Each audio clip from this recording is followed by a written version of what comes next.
नमस्कार। आप देख रहे हैं न्यू दर्शन समाचार। बाल मुकुंद तिवारी के साथ पोल खोल कार्यक्रम में आप सभी मित्रों का हार्दिक स्वागत है।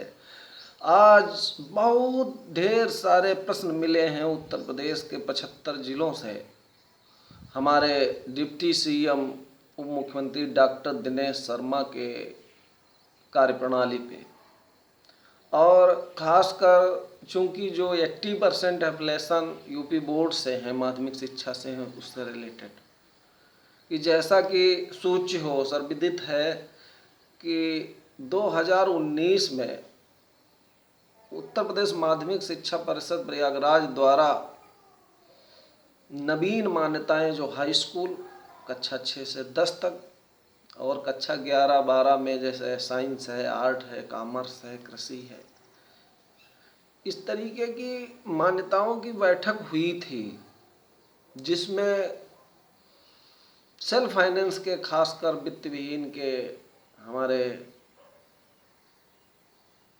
जो प्रबंधक मित्र हैं, जो प्रधानाचार्य हैं, उन लोगों ने करोड़ों रुपए खर्च करके बिल्डिंग भवन साज सज्जा युक्त बना के मान्यताएं लिया था।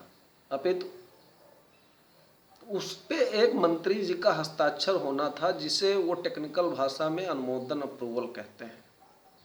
क्योंकि उनका तो एक बोर्ड है, उसमें एक कमेटी है जिसे मान्यता समिति के नाम से जानते हैं।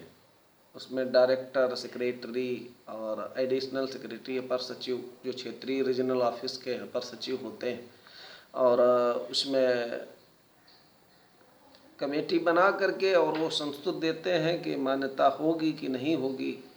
उस परिप्रेक्ष्य में ऐसा होता है कि उसमें फिर एक अप्रूवल लेना होता है माननीय मंत्री जी से। वो अप्रूवल आज तक नहीं हो पाया, और उन्होंने एक कक्षा 9-11 की डेट भी घोषित कर दिया कि ये अमुक डेट है। अब इसमें एक सबसे बड़ी जो प्रॉब्लम है कि जब 5 अगस्त मान्यता की डेट, अभी जो नवीन मान्यता के लेटर जारी करना था, जो विद्यालय प्रबंधकों को देना था, वो आज तक नहीं दे पाए। लेकिन लास्ट डेट जो है वो घोषित हो गई, आपकी 5 अगस्त है। अब विद्यालय वालों में बहुत चिंता का दौर है कि न जाने क्या होगा। अब बच्चे जो हम प्रवेश ले रहे हैं, उनका रजिस्ट्रेशन हो पाएगा या नहीं हो पाएगा, या हम लें या न लें, बहुत विषम परिस्थिति का वातावरण बन जा चुका है।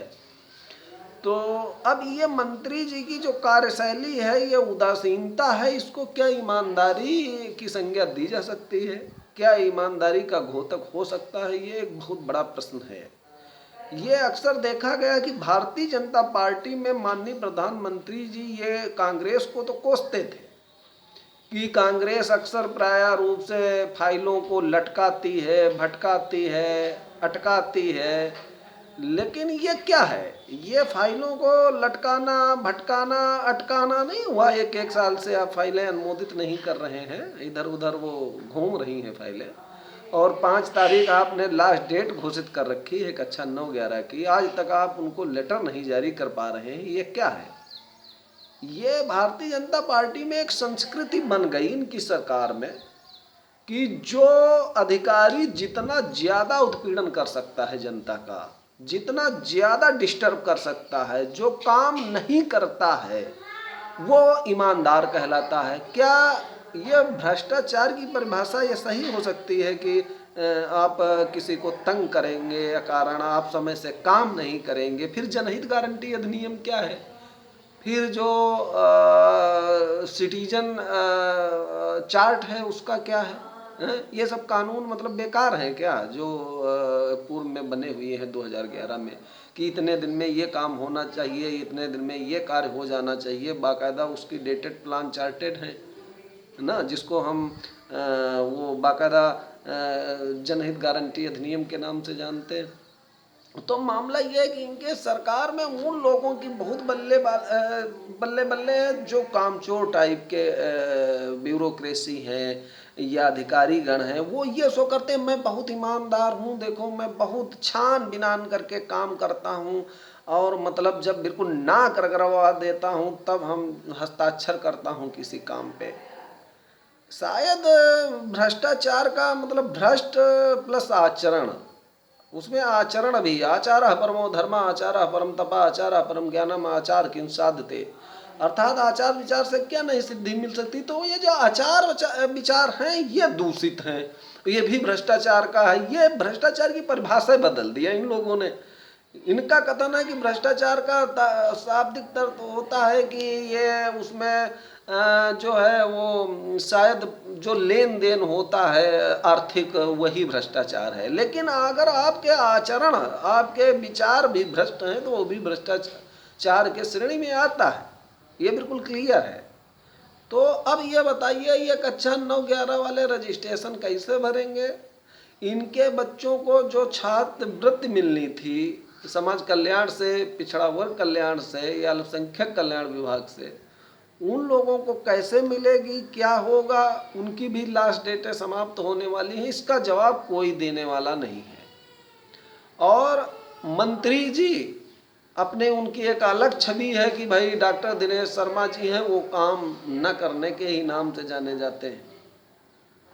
तो इसमें मतलब ये जो हमारे खासकर वित्त विहीन के हैं, इनके साथ या तो ये कह दीजिए कि अब मतलब ऐसा है, जब तक भारतीय जनता पार्टी की सरकार रहेगी प्रदेश में तब तक कोई भी एक मान्यता नहीं मिलेगी किसी को, कुछ काम नहीं होगा, जितने कोई काम करा ही नहीं जाएगा। या तो ये ऐलान हो जाए तो लोग मतलब ये दिमागी रूप से प्रिपेयर हो जाएं कि भाई अभी 2-3 साल कोई कार्य नहीं होगा, तो वो जो लाखों रुपए की एनओसी और ये सब करोड़ों रुपए व्यवसाय बिजनेस और ये ईज इन डूइंग, प्रधानमंत्री जी कहते हैं कि सब सरलीकरण किया जा रहा है, सिंगल विंडो किया जा रहा है, ये सब क्या है? ये सिंगल विंडो है, ये ईज डूइंग बिजनेस हो रहा है। ये मतलब एक साल से फाइलें लटकी पड़ी हैं, भटकी पड़ी हैं, अटकी पड़ी हुई हैं, ये ईज डूइंग बिजनेस की परिभाषा है। तो बहुत ही विचारणीय है, बिल्कुल त्राहिमाम मचा हुआ है। और इस पे ये संज्ञान लेना चाहिए सीएम साहब को, और ये ठीक नहीं है। ये कुल मिला करके अब ये बताइए, इतना बड़ा हरासमेंट किया जा रहा है विद्यालय वालों का, जो राष्ट्रीय शिक्षक संघ इसका पुरजोर विरोध करता है और ये घोर निंदा करता है deputy CM doctor Dinesh Sharma ji की कि आपकी जो मानसिकता है वो उचित नहीं है और शिक्षा जगत के लिए बहुत ही घातक है। और यदि आप इसी तरीके से थोड़ा भी, आपके पास जो 1.5-2 साल का वक्त है, अगर इसी तरीके के क्रियाकलाप रहे तो उसका परिणाम बहुत ही भयावह होगा और भोगना भी पड़ेंगे भारतीय जनता पार्टी को। चूँकि बहुत डिस्टर्ब है मानसिक, वैसे कोरोना से इस समय बहुत मानसिक डिस्टर्ब है व्यक्ति। बाकी आप जो है मतलब एक साल से फाइलें रोके पड़े हैं, काम नहीं कर रहे हैं, एक दस्तखत नहीं कर रहे हैं उन पे, आपके पास समय नहीं है इतना, आप संज्ञान नहीं ले रहे हैं। तारीखों पे तारीख घोषित होती जा रही कि 5 तारीख कक्षा 9-11 की है, 5 तारीख कक्षा 10-12 की है, स्कूल खुलेंगे नहीं, फीस लेंगे नहीं, बच्चा आएगा नहीं, फिर फीस जमा कैसे होगी, सब लास्ट डेटें भी ख़त्म हो जाएंगी हैं, और चुपके से लॉगिन खोलते हैं फिर बंद कर देते हैं। कोरोना काल में लॉकडाउन था पूर्ण रूप से, जो नवीन मान्यताओं वाली थी वो भी लॉगिन बंद कर दी गई, जिसके बारे में राष्ट्रीय शिक्षक संघ लगातार जन जागरूकता फैलाता रहता है, मांग करता रहता है, लेकिन कोई सुनने वाला नहीं है, कोई देखने वाला नहीं है। और सब क्या करते हैं, मतलब जब कभी अगर उनसे मिलने जाइए डिप्टी सीएम जी से, मीटिंग चल रही है, मीटिंग हो रही है, मीटिंग है, काहे की मीटिंग है भाई? क्या मीटिंग कर रहे हैं? आप जनप्रतिनिधि हैं, आप जनता की बात नहीं सुनेंगे, आप उस शिक्षा विभाग का काम नहीं करेंगे, क्या करते हैं मीटिंग? डिप्टी सीएम के क्या अधिकार कर्तव्य होते हैं? आपको कितने मतलब विभागों की जिम्मेदारी दी गई है? आपको को संगठन का भी काम दिया गया है क्या? तो पद छोड़ दीजिए। आप पद छोड़ नहीं रहे हैं। लखनऊ यूनिवर्सिटी का जो प्रोफेसर का है, वहाँ पे एक बेरोजगार भाई हो सकता था, वहाँ पे उसकी रोजी रोटी 2 वक्त की मिल सकती थी, आप वो भी छुट्टी उसमें अवकाश लिए हुए हैं। ये सब क्या है भाई? आप लखनऊ यूनिवर्सिटी त्याग पत्र नहीं दे रहे हैं। डिप्टी सीएम पे आपको जो विभाग हैं उनके काम नहीं कर रहे हैं, मीटिंग कर रहे हैं संगठन में, आपको कोई इस समय मतलब पद नहीं दिया गया है। आप कर क्या रहे हैं? आप ईमानदार हैं? ईमानदार की यही परिभाषा होती है कि काम नहीं करेंगे। ये सब बहुत ही गलत है। और ये संस्कृति इनके खासकर ये शिक्षा विभाग में अधिकारियों को ढूंढ ढूंढ के ऐसे अधिकारियों को बैठा रहे हैं कि जो ईमानदारी का एक टीका लगा दे रहे हैं कि आप ईमानदार हैं, आपको काम नहीं करना है, आपको डिस्टर्ब करना है पब्लिक को। ये जो संस्कृति है ये बहुत घातक है और ये इसको योगी जी को संज्ञान लेना चाहिए। ये ठीक नहीं है। ये इनको संस्कृत विभाग, धर्मार्थ ऐसा विभाग देना चाहिए था डॉक्टर साहब को कि जहाँ पे पब्लिक का दूर दराज कोई काम न होता, वहाँ पे फाइलें 5 साल रखे रहते। अरे आप सब लोग संस्कृत की बात करते हैं, आप संस्कृत 3 साल हो गए कई मान्यता जो है उत्तर प्रदेश माध्यमिक संस्कृत शिक्षा परिषद वालों को मिला। आप कितने विद्यालय संस्कृत का प्रस्ताव मांगे हैं कि संस्कृत विद्यालय हम ग्रांटीन ऐड कर देंगे? अन्य सरकारों में तो वो तुष्टिकरण भले ही करते थे, लेकिन उनके मतलब 110, 110, 115, 120 वो मदरसे कम से कम एडिट कर देते थे। वो काम तो करते थे। आप काम नहीं करेंगे, आपको वोट क्यों दिया गया है? क्या आपको तमन्ना थी कि आपको 312 सीट मिलेगी उत्तर प्रदेश में? आपको जितना मांगा था उससे ज्यादा दिया गया और आप सब लोगों को नहीं दिया गया था। ये तो मोदी जी की वो जय मनाइए कि वोट तो वो मोदी जी के कहने से दिया गया था। उस समय तो कोई चेहरा भी नहीं था उत्तर प्रदेश में। तो इसलिए जैसे हम सब लोगों ने आस्था व्यक्त किया है भारतीय जनता पार्टी में, विश्वास किया, वो विश्वास हो सके तो कायम रखिए डॉक्टर साहब।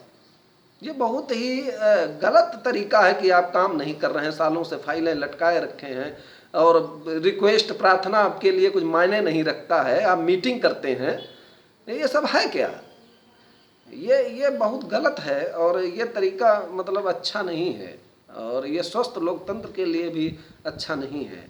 और इसलिए निवेदन है और प्रधानमंत्री जी से और मुख्यमंत्री जी से कि इसको संज्ञान लें और थोड़ा ये डिप्टी सीएम जी पे नज़र रखें कि ये कर क्या रहे हैं, इनके यहाँ फाइलें कितने दिन रुकती हैं, ये काम ये क्यों आखिर पूरे उत्तर प्रदेश में हवा है कि ये काम न करने के नाम से जानते हैं। ना हो तो इनको कोई ऐसे विभाग दे दीजिए जहाँ पब्लिक का कोई काम ना हो, तो अपना फाइलें 5 साल रखे रहें, वहाँ पे क्या प्रॉब्लम है ना?